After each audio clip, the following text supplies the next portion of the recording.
आज उनका हम संक्षिप्त परिचय आपके सामने रख रहे हैं। आइए उनका एक प्रिय मंत्र उसको हम स्मरण करते हुए ओम विश्वानि देव सवितर्दुरितानि परासुव यद्भद्रं तन्नयासुव। महर्षि प्रवर देव दयानंद, जिनका बचपन का नाम था मूल शंकर, उनका जन्म सन 1824 टंकारा गांव गुजरात में हुआ था। पिता का नाम श्री करशन जी तिवारी और माता का नाम श्रीमती अमृताबेन। सन 1838 में जब 14 साल के हुए तो उन्होंने शिवरात्रि का व्रत रखा और व्रत रखते समय सच्चे शिव को देखने के लिए पूरी रात तक जागे और उन्होंने क्या देखा कि चूहे जो है शिव जी के ऊपर उछल कूद मचा रहे हैं और मलमूत्र त्याग कर रहे हैं। तो उनके मन में जो है शंका हुई कि ये सच्चा शिव नहीं हो सकता। मन में उथल पुथल चल रही थी। इतने में सन 1840 में जब 16 वर्ष के हुए तो उनकी बहन की मृत्यु हो गई और कुछ समय के बाद सन 1843 में जब 19 वर्ष के हुए तो उनके प्रिय चाचा भी जो है इस दुनिया से चल बसे, क्योंकि वो चाचा जी को बहुत बहुत प्यार करते थे। तो उनके मन में ये उछल कूद चल रही थी कि मुझे भी सच्चे शिव को खोजना है, प्राप्त करना है। तो 21 वर्ष के हुए सन 1845 में सच्चे शिव की खोज के लिए वो निकल पड़े और मृत्यु को उन्होंने 2 बार देखा। तो मृत्यु से बचने का क्या उपाय है, योग करने के लिए उन्होंने घर को भी त्याग दिया और लगभग 15 वर्षों तक जो है विविध स्थानों पर घूमते रहे, जैसे सिद्धपुर का मेला, नर्मदा का तट, ओकी मठ आदि बहुत सारे जगहों पर उन्होंने भ्रमण किया और उसी समय नैष्ठिक ब्रह्मचर्य की दीक्षा प्राप्त की और दीक्षा के समय उनका नाम रखा गया शुद्ध चैतन्य।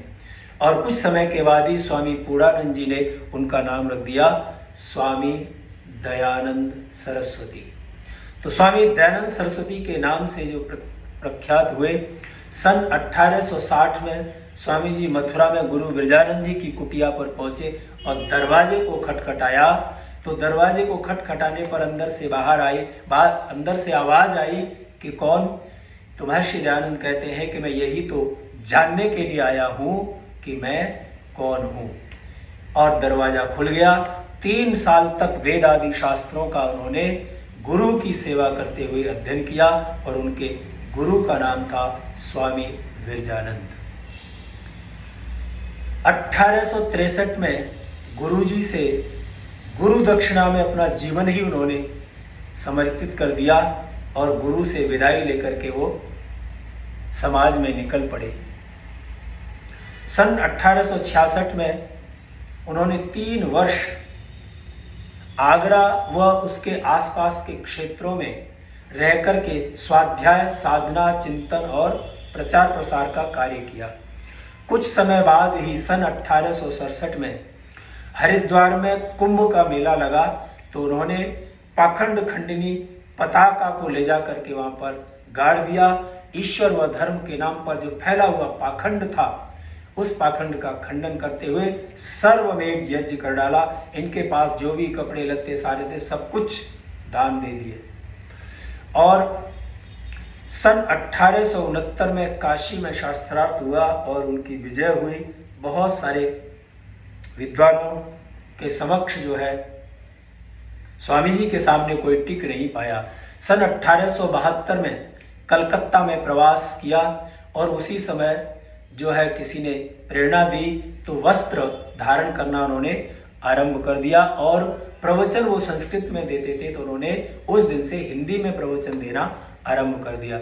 सन 1874 में 12 जून 1874 को काशी में राजा जय कृष्ण दास जो डिप्टी कलेक्टर काशी के सुझाव पर उन्होंने सत्यार्थ प्रकाश लेखन का कार्य भी प्रारंभ कर दिया और सन 1875 8 अप्रैल 1875 को मुंबई में आर्य समाज की स्थापना की और सन 1877 में लाहौर में 24 जून 1877 को आर्य समाज लाहौर की स्थापना की और आर्य समाज के 10 नियम भी वहाँ पर बनाए।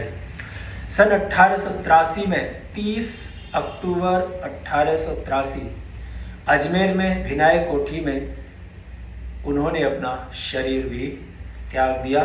तो इस तरह से स्वामी दयानंद जी की जो यात्रा थी यहाँ आकर के पूर्ण हो जाती है, समाप्त हो जाती है।